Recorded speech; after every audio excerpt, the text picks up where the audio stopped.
Anak yang soleh itu anak yang tahu kalau dia seorang laki-laki nanti, secantik apapun istrinya, selucu apapun anak-anaknya, sebanyak apapun harta yang dia miliki, sehebat apapun dia di mata anak buahnya, demi Allah, orang tua tidak pernah menjadi nomor 2 dalam hidup. Ini banyak orang yang suka salah ini. Cuma gara-gara dunia, orang tua panjang mata menanti kedatangan anak. Jangan ya, jangan. Anak yang soleh tahu sekali, sampai kapanpun ibumu, ayahmu, sampai kapanpun. Dunia nggak membuat dia lupa ada berkah keramat dunia hidup di atas muka bumi ini. Dia nggak repot datang ke makam-makam para wali. Orang tua nomor 1 yang dia temui.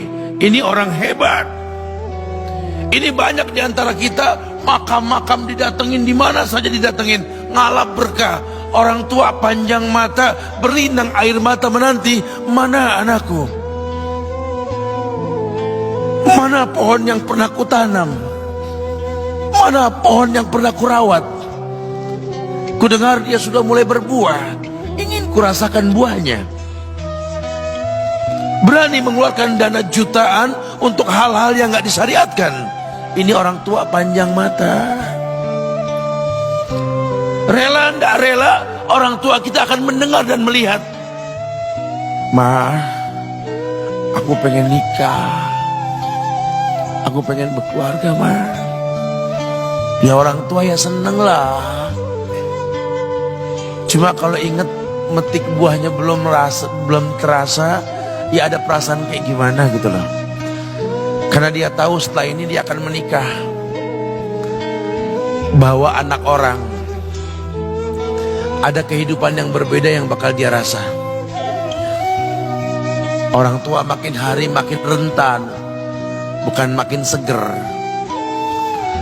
Yang perempuan dibawa orang, ya Allah.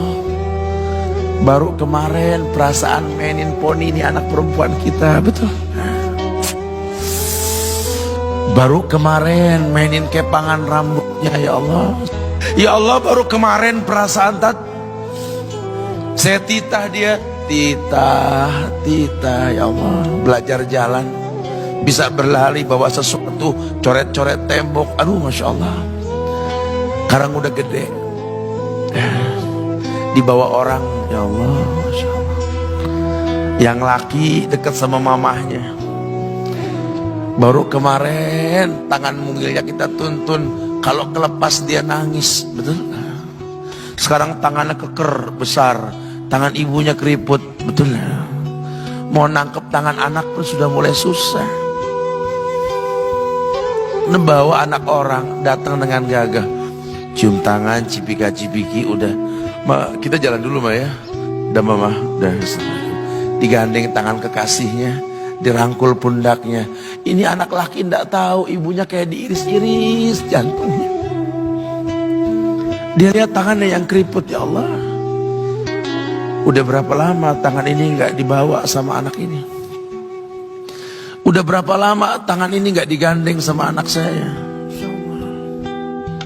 Kita merasa bangga akur merangkul istri kita, ibu kita ngelihat pundaknya. Udah berapa lama pundak ini nggak dirangkul seperti itu, ya Allah. Dulu aku berdandan secantik-cantiknya, ku dandankan anaknya, ku bawa di hadapan kawan-kawanku bangga. Lihat anakku. Tapi dia tidak pernah berdandan rapi membawa aku ke hadapan teman-temannya. Lihatlah ibuku. Ibunya sudah kebayang, ya Allah, ini anak bakal minta nikah sebentar lagi. Yang wajar kalau orang nanam pohon pengen metik buah, wajar. Ini buah belum terasa, pohon sudah mau dibawa. Kebayang tidak? Ya Allah. Mulai dia kebayang. Sehingga rasa-rasa seperti ini menjadi tumpukan rasa di hati orang tua kita, yang nanti pada akhirnya dia pun bakal kembali ke hadirat Allah. Kita pun bakal kembali ke Allah, betul? Sementara yang namanya kemuliaan datang dengan cara sabab yang benar. Ridallah fi ridal walidain wa sukhtullah fi sukhtil walidain. Ridanya Allah ada di ridho orang tua, murkanya pun sama. Karena semua ibadah yang dia lakukan berujung pada surga. Dan yang paling gampang ketika dia mau menaklukkan dunia, demi Allah, berkah orang tua dulu yang dia ambil. Ini dirasa oleh orang mulia yang Nabi katakan, innahu min ahlis sama, innahu min ahlis sama. Manhu? Siapa dia?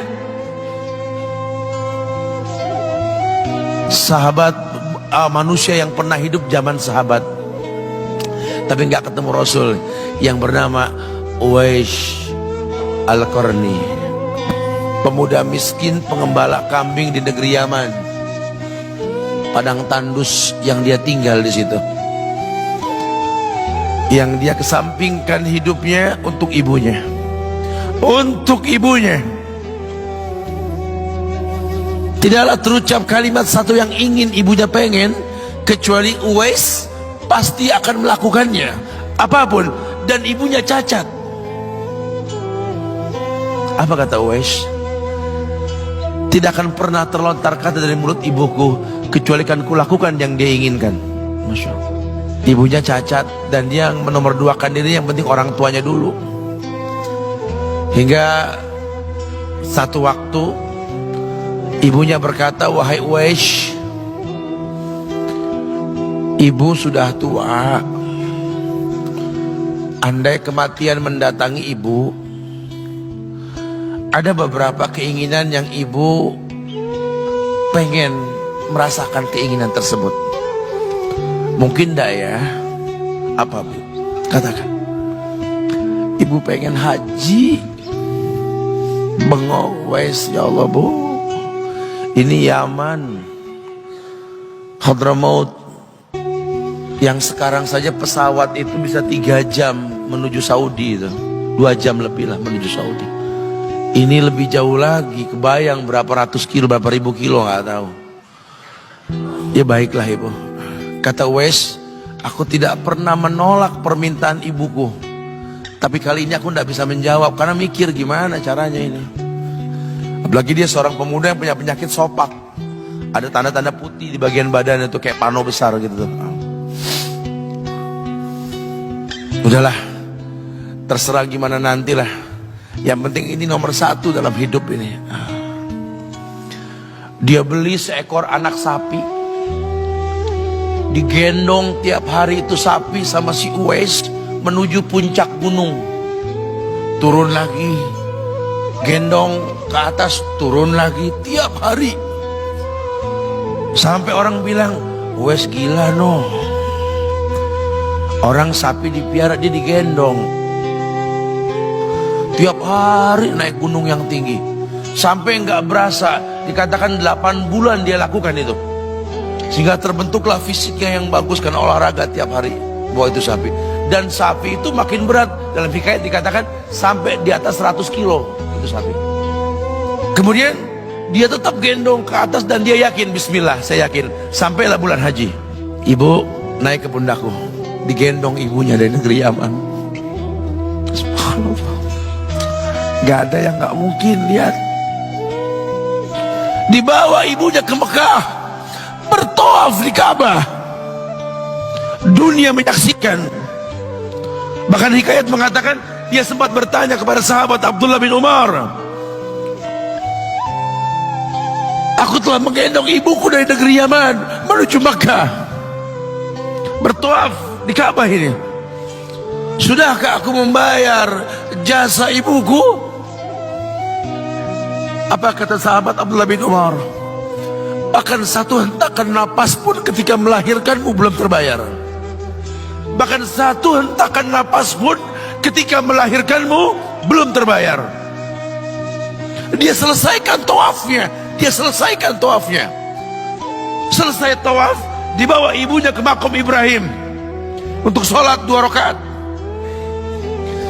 Selesai sholat, dia angkat tangan, dia berdoa kepada Allah, ya Allah, ampunkanlah ibuku ya Allah. Ampunkan ibuku ya Allah. Masukkanlah dia ke sorgamu ya Allah. Masukkan dia ke sorgamu ya Allah. Ibunya berbisik, Uwais, sudahlah, mintalah pada Tuhanmu ampunan untuk dirimu dan sorga untukmu. Wallahi wahai ibu, Allah ampunkan kamu, Allah masukkan kamu ke sorga, cukup untukku ridhomu yang kubutuhkan wahai ibu. Lihat, manusia saleh, hasil doa Rabbi habli minas salihin. Lihat, makanya ketika Nabi mengatakan